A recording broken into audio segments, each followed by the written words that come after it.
nabwiye ko twazanye na gahunda yo kujya tubageza amakuru ya siporo, amakuru agezweho umunsi ku wundi, amakuru kuvugwa hirya no hino. Tajyaga tunyure mu makipe agiye atandukanye ku mugabane w'Uburayi, tuzajya tunyura no mu Rwanda turebe ibyo ari byo. Muragenda mutwandikira muri comment amakuru mwifuza mu mikino, amakuru ya siporo mwifuza, tugenda tuyanyuramo gake gake. Amenyekanye impamvu rero uwitwa ni mwikipe ya Arsenal. Murabyuka ko umukino wa Brighton Hove Albion abantu bakora gukurikirana cyane ruhago cyane abakunzi ba Arsenal. Murabyuka ko uwitwa Calafiori uburyo butunguranye kuri Bantush ntiyari ariho mu kibuga, ntiyari arimo bari mu mvune, ntiyari arimo kandi yari kumwe na Timba. Abangaba bari bazanye na squad yose, ariko byatunguranye cyane. Kuri kabiri Declanese niwe wifashishijwe, nago rero Timba yabashije kuboneka. Kuri gatatu hafashishwe Lewis Kelly, nago witwa Calafiori yari yabonetse. Birero byamaze kuba bitungura benshi, bibaze se habaye iki cyatumye Calafiori atagaragara kuri no mukino, ndetse n'umuvandimwe Timba gira ngo bo baripotinze bavuga ko bavuga ku kibazo cye cy'uno musore Timber.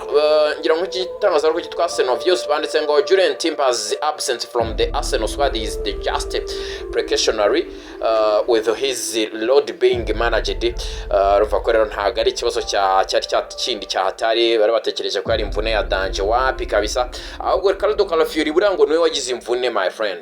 Arsenal ni ibintu by'imvune bishobora kuba rwose Arsenal ni ibintu by'imvune nibeze bite ko Arsenal biragaragara ko mu mikino myinshi itandukanye cyane cyane niyo bagiye bakina muri Premier League yagiye ihora n'ibibazo by'imvune. Akanya rero Calafiori bakigera kuri Emirates Stadium mu kibuga cyabo bari muri warm up, muvandimwe rwose yahise agira ikibazo gikomeye cyane, ikibazo cy'imvune, avunika ari muri warm up. Ni kuri akuntu nyine baba bari kwishyushya, bashyushya amaraso kugira ngo aze kwinjira mu kibuga ameze neza.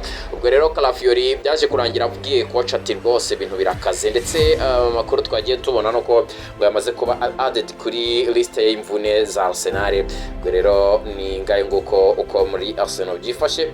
Abakunzi rero b'ino equipe bumva ko rwose ibintu bitoroshye namba. Hanyuma reka turebe izindi zandani. Imwe mu equipe akomeye cyane ku mugabane w'Uburayi, Aston Villa, kugeza aka kanya ntabwo ari ibintu by'ibitangaza, nta nubwo ari ibintu wavuga ngo nibanga, ni ibintu biri kwigaragaza.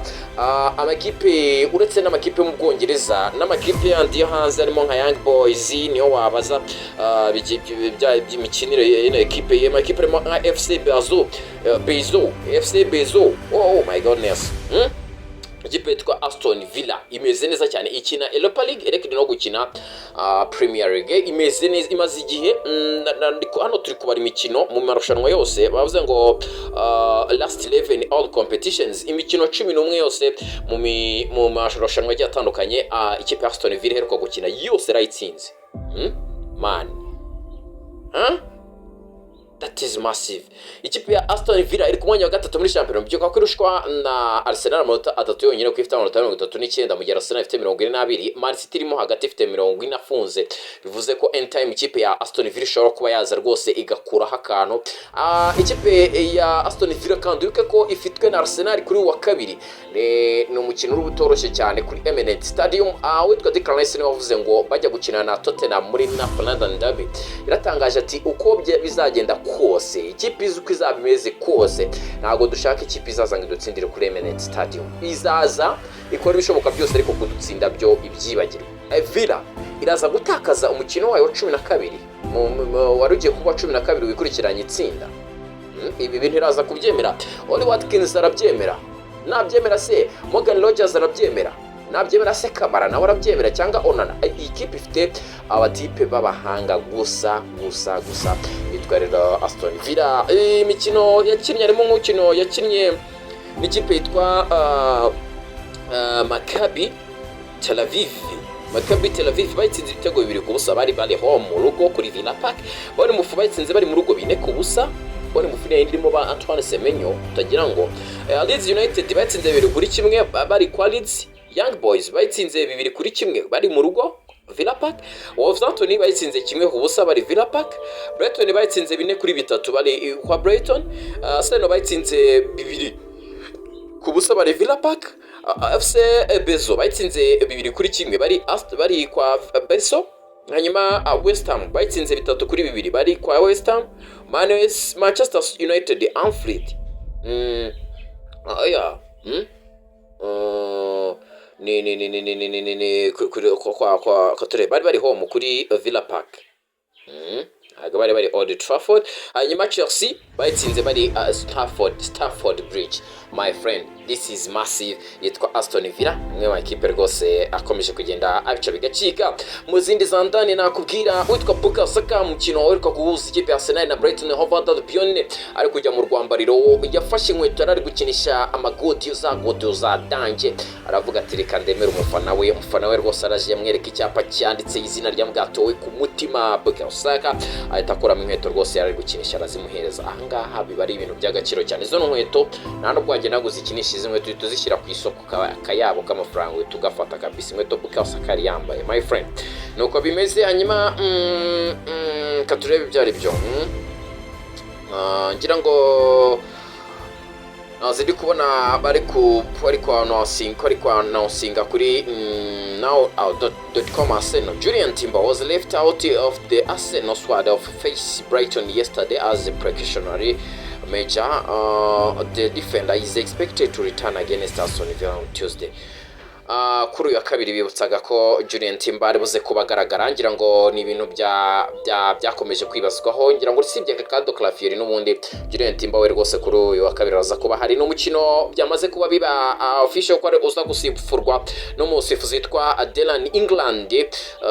Kaba rwose ari we ugomba kuba asifura no mukino mu kibuga hagati. N'umusifuzi uri serious cyane England.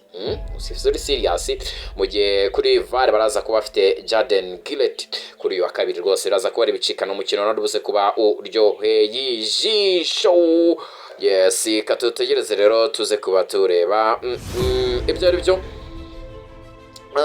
Ngira ngo na twareba n'iki ngira ngo Arsenal's last 6 goals in all competitions. Ngira mu mikino yose Arsenal iheruka gukina byibura ibitego 6 iheruka gutsinda. Wumve yatsinzemo ibya on goal 4, my friend. 2 nibyo Arsenal yatsinze. Ibyo on goal harimo icyo batsinze cyitwa Smith Johnston muzamu wa Southampton yitsinze. Icyo ni cyambere Arsenal bwo cyari ni cya Arsenal ko cyatsinzwe n'umukinnyi adversaire witwa Yassine Moskela, nawe ni umudefenseur wa Southampton ubwo yitsindaga ku mukino bayitsindaga ibitego 2 kuri kimwe. Witwa Victor Yokresh penalty tsinze nayo. Witwa bari kwa Everton murabyibuka penalty kwa Everton. Hanyuma witwa Lacroix Maxence akaba nawe yaritsinze igitego. Ongera ngo murabyibuka kuri Crystal Palace na Crystal Palace muri Carabao Cup cyangwa se ushaka kubyita England Football League. Hanyuma kandi Martin Odegaard niwe watsinze igitego. Ngira ngo igitego bariko mukino banyine bariko gukina na Brighton Hove Albion. Ikindi gitego kitsinzwe no witwa Giorgino Luta. Nibyo ibitego 4 bari byitsinze na amakipe adversaire yabyitsinze. Mu gihe ikipe ya Arsenal abakinnyi babashe kuba batsinda ibitego 2 mu bitego 5 Arsenal iheruka gutsinda mu marushanwa agiye atandukanye. Ndagushimiye cyane. Do subscribe ujye tubaza amakuru yose wifuza. Ni channel cya ni amakuru mashyashya ya sport.